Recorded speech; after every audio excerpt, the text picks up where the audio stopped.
Congressman Pete Aguilar is a Democrat of California. He served on the January 6th committee. He is now chair of the House Democratic Caucus and Leadership, and he joins me now. Congressman, I know that you, obviously, folks on the Democratic side are not being, you're not part of the plan here. This is a sort of a partisan affair, or has been up until now. Do you have an understanding of what tomorrow will bring? Well, I'm learning from Ryan Nobles there, too. We know what has been made public, which is we may have votes tomorrow, and that Jim Jordan is dead set on making his colleagues vote. And just as the reporting is mentioned, and we're feet from the House chamber right now, and he keeps losing votes. He cannot count to 217. And so we are in this position, in this holding pattern, because Jim Jordan is the most extreme member on that side of the aisle. He is the leader of the insurrection caucus over there.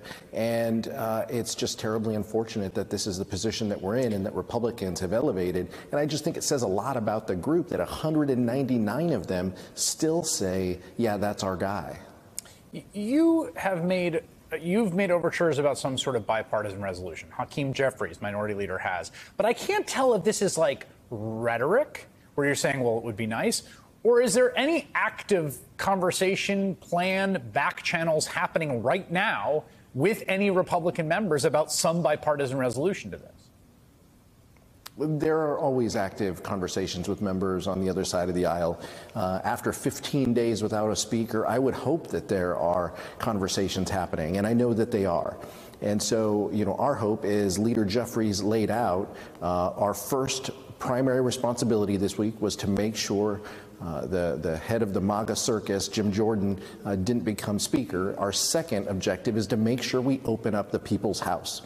So we are having conversations, private conversations with our colleagues to make sure that that happens. They control the votes here, and so it's up to them to see what the path forward looks like. But this is more than just empty rhetoric and talking points. This is a real desire to want to make this place function, make the Congress, make the House function again, and to make sure that we are carrying on the people's business because we have such urgent priorities to do. We have to make sure we avoid government shutdown. We have to make sure we're providing aid to Israel and Ukraine. Those are the things that, by the way, have 300 votes plus in Congress. Let's just make sure that we have an opportunity to deliver for the American public. Yesterday, or the day before, I think it was yesterday, Hakeem Jeffries explicitly referenced the current Speaker pro tem, Patrick McHenry, as someone that he respected, that Democrats respect. There is clearly some plan being circulated to extend the powers of the Speaker pro tem, through the end of January to basically run the House like the Speaker. It was interesting to me that both Newt Gingrich and John Boehner endorsed that plan, not that they have any say in it either way. What do you make of that plan? What do you think of it? Well, this isn't just about one person. I think a lot of us have respect for Patrick McHenry and how he's trying to conduct himself and organize this election. That can't be an easy job that he was elevated to. But our primary responsibility is to make sure that the House functions. So it's not about one person.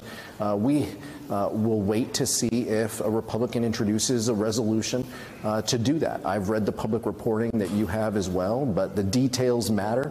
For House Democrats, the language of these policies and proposals matter, and so we'll see what it says. Can I ask, this is like super in the weeds, and you may not know, and I don't know if anyone knows, but how does that even work under the rules? Like, are the rules at every recess you come back and vote for Speaker, or can someone introduce a resolution? Like, I don't even actually understand procedurally this liminal space in which you currently exist.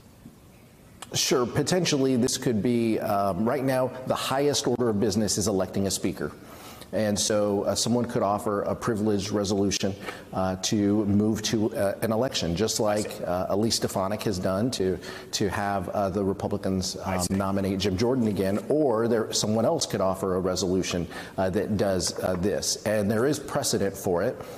There used to be a Speaker pro tem designated at times when the Speaker was out of session for a week or a month. It hasn't been done since the 90s, but that that individual would function just as the speaker does for a limited time period until the speaker came back from vacation. And this is, precedent from years ago. All right, Congressman Pete Aguilar, thank you very much. Thank you.